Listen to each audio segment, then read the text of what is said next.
ثم لا یتبعون ما انفقوا منا ولا اذى، پھر جو کچھ وہ خرچ کرتے ہیں اس کے بعد نہ تو تکلیف پہنچاتے ہیں نہ احسان جتاتے ہیں۔ دیکھیے جی میں نے اس وقت اتنا چندہ دیا تھا، معلوم ہوا کہ میرا حق جو ہے وہ زیادہ ہے، پھر میری بات مانی جانی چاہیے۔ ہم چندے زیادہ دیتے ہیں تو بات بھی تو ہماری چلنی چاہیے۔ یا اگر کسی جو کارکن کو دیا ہے جو اللہ کے دین کے لیے کام کر رہا ہے، یہ بھی ان دو رکوعوں کے آخر میں بات واضح ہو جائے گی۔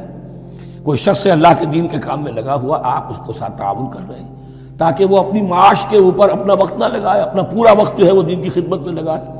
لیکن اب اگر کہیں آپ نے اس کو جتا بھی دیا، اس پر احسان بھی رکھ دیا، کوئی تکلیف دے کلمہ کہہ دیا، تو جو آپ کا اجر و ثواب تھا وہ زیرو ہو جائے گا۔ الذین ينفقون اموالهم فی سبیل اللہ ثم لا یتبعون ما انفقوا منا ولا اذى، جو انفاق کرتے ہیں اس کے بعد اس کے پیچھے نہ تو جتلاتے ہیں نہ کوئی اور تکلیف پہنچاتے ہیں۔ لہم اجرہم عند ربہم ولا خوف علیہم ولا هم یحزنون، ان کا اجر ان کے رب کے پاس محفوظ ہے اور ان کے لیے مغفرت ہے۔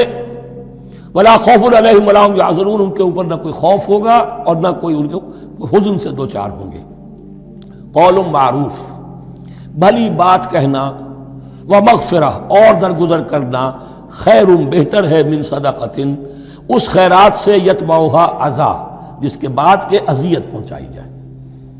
کوئی آپ سے فرض کیجئے کوئی ضرورت کے لیے آئی گیا ہے، کسی نے ہاتھ پھیلا دیا ہے، تو آپ اگر آپ نہیں کر سکتے مدد، قول معروف، نرمی کے ساتھ جواب دے دیجئے، معذرت کر لیجئے۔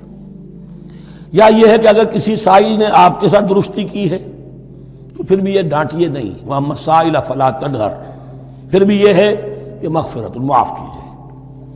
یہ کہیں بہتر ہے اس سے کہ دے تو دیا، خیر من صدقۃ یتبعھا اذی، اس کے بعد اسے دو چار جملے بھی سنوا دیے، کوئی اور سلواتیں بھی سنا دی اسے، تو اس کا کوئی فائدہ نہیں ہوا۔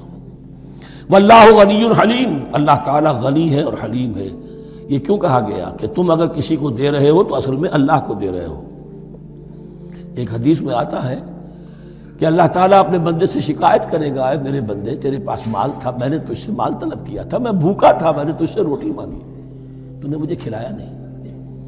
بندہ کہے اللہ تو غنی ہے، تجھے بھوک، تجھے احتیاج ہے، کہ وہ جو میرا بندہ تھا جو بھوکا تھا، اس نے جو مانگا تھا تجھ سے وہ میں ہی تھا، اصل میرا بندہ تھا۔ الخلق عیال اللہ، تجھ سے انہیں کھانے کو نہیں دیا تجھے، گویا کہ مجھے نہیں دیا۔ اے میرے بندے میں ننگا تھا، میں نے تجھ سے میں چاہا کہ میرا سطر ڈھانپ دے، مجھے کوئی لباس دے دے، لیکن یہ کہ تو نے نہیں دیا۔ یہ اسی طریقے سے تو سمجھ لیجئے کہ اللہ تو غنی ہے، جو دے رہے ہو سمجھ لو کہ اللہ کو دے رہے ہو، اور حلیم ہے، وہ حلم والا ہے، فوراً نہیں پکڑتا تمہیں۔ تم جو بھی کرتے ہو، جو دل سے اتری ہوئی شے وہ اللہ کے نام پہ دے دو، جو ردی چیز ہے وہ اللہ کے نام پہ دے دو، تو اللہ تعالیٰ کی غیرت جو ہے اسی وقت اگر جوش میں آ جائے اور تمہیں پیس کے سرما کر دے وہ، تو وہ کر سکتا ہے، لیکن نہیں، حلیم ہے، وہ دیکھتا ہے کہ میری توہین کر رہا ہے، مجھے دے رہا ہے اور یہ دے رہا ہے۔